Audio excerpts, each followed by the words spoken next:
Alors là, je vais vous parler d'un... C'est un événement là, hein. C'est vraiment un... Polar. Il y a des grands moments dans l'année comme ça où on se dit on a un bouquin qui est différent des autres, qui va marquer l'année, qui va marquer les esprits à sa manière, qui est complètement différent et qui dans la rentrée littéraire, en plus c'est un livre dont il n'aura pas de prix, hein. Il sera ni dans le féminin, ni dans le Goncourt, ni rien, parce que, alors au départ, le monsieur il s'appelle Jacques Sausset. C'est un, voilà, le livre s'appelle Enfermé avec un E, un point E, et c'est chez French Pulp. Alors Jacques Sausset, c'est un éminent, excellentissime auteur de polar que j'adore, hein, qui a fait entre autres Le Loupin, que j'avais adoré aussi. Et puis voilà, il fait des bons polars. Et là, il nous donne quelque chose qui va vous... Bah, il y a des livres où vous prenez en plein dans la gueule, c'est un peu vulgaire, mais c'est un peu ça. C'est l'histoire... Alors, ça commence au début, c'est un braquage. Il y a 3 personnes, dont une jeune femme. Il y en a 2 qui vont se faire descendre et elle reste toute seule. Le problème, c'est qu'elle va vous raconter sa vie, elle va se retrouver en prison et là va commencer un cauchemar. Et vous demandez pourquoi le cauchemar commence. Bah, tout simplement parce qu'elle va vous raconter sa vie. C'est une... Et ben c'est un petit garçon, en fait, c'est une jeune fille qui a un corps de petit garçon, c'est-à-dire ce qu'on appelle un transsexuel. Elle a un père qui l'a reconnu, mais du bout de, voilà, vraiment des bouts des lèvres, c'était un mec qui draguait à mort, il est resté avec cette femme parce que, comme la femme avec qui il a fait cet enfant n'était pas majeur, donc il n'avait pas trop le choix.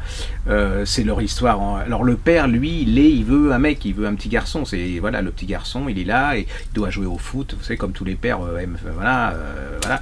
Il va courir après les filles, il est, voilà. Et pas du tout, elle se considère, elle est une fille, donc elle va rentrer en conflit, elle va s'enfuir, et c'est l'histoire de ces gens, leur souffrance au quotidien. Alors c'est d'une force incroyable. Alors c'est pas un livre à thèse, enfin c'est un livre à thèse, mais qui a l'intelligence de ne pas le paraître. Donc c'est quelque chose, vous êtes dedans complètement. Vous allez voir les souffrances de ce gamin dès l'école, hein, parce qu'à l'école il est différent. Les autres gosses le comprennent pas, ils le traitent comme on traite les gosses impitoyablement de PD, de tout ce que vous voulez.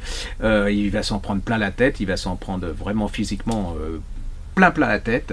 Il va aller en prison après ce casse, alors je vous dis pas la manière, donc ça. Et puis il y a du suspense, hein, quand même. Pas de mots pour le raconter parce que c'est tellement fort, et puis c'est un sujet tellement très particulier, enfin c'est très difficile parce qu'on a peur j'ai peur en vous en parlant de dire oh là là, c'est pas pour moi, c'est enfin c'est, voilà. Et pas du tout, c'est un grand livre. Et alors il y a du suspense aussi parce que on va retrouver cette jeune fille qui va se faire employer dans un hospice, avec il y a beaucoup de vieillards. Alors la caractéristique de cet hospice, c'est que tous les employés sont des anciens, soit des violeurs, soit des pédophiles, et le directeur de l'hôpital, enfin de l'hospice, essaye pas de les réinsérer, mais disons de leur redonner une certaine vie à travers le devoir face aux vieillards. Et vous allez savoir, alors il y a un suspense, alors la vie dans cet hospice, je vous dis pas, elle aussi, alors vous allez voir aussi la vie sexuelle de cette jeune femme, qui a décidé de ne pas se faire opérer, donc c'est très particulier. Et vous allez voir la fin, et la scène de fin, c'est la dernière page. Il n'y a pas de violence physique, mais il y a une scène dont vous vous souviendrez toute ma vie, et moi je m'en souviendrai toute ma vie. Un monsieur qui danse et elle qui est devant le monsieur. Qu'est-ce qui se passe? Pourquoi cette scène est inoubliable? Pas un mot, rien du tout. Et là, tout est là pour arriver là. C'est-à-dire que tout ce livre est là. C'est un livre absolument fabuleux. Ça devrait être... Voilà, pour moi, on s'en prend, voilà, c'est une référence, c'est quelque chose dont vous vous souviendrez très longtemps. Puis c'est aussi la découverte des souffrances des transsexuels. Je suppose que Sausset a dû connaître quelqu'un qui a vécu ça pour en parler avec autant de... Mais alors c'est fait avec sans fausse pudeur, mais avec pudeur. Il n'y a pas de... C'est cru parce que c'est la vie telle qu'elle est, on n'essaye pas de vous tromper sur les souffrances de ces gens, sur la haine aussi qu'elle peut ressentir, sur la colère, le désespoir, les souffrances et tout ça. C'est absolument grand roman, et on appelle ça un polar, mais en fin de compte ça devrait être...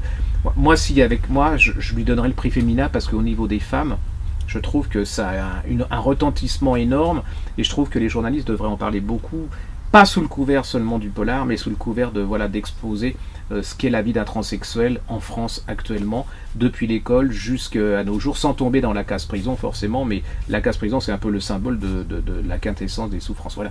Pour moi, voilà, c'est un des grands livres de cette année, et je pense qu'à la Griffe Noire, comme on fait des prix parallèles, on va certainement lui donner le prix Femina Griffe Noire, ne serait-ce que par le sujet et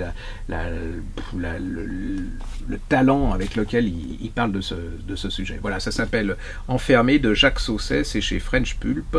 Et ben voilà, c'est chez French Pulp, mais je vous le prends avec plaisir.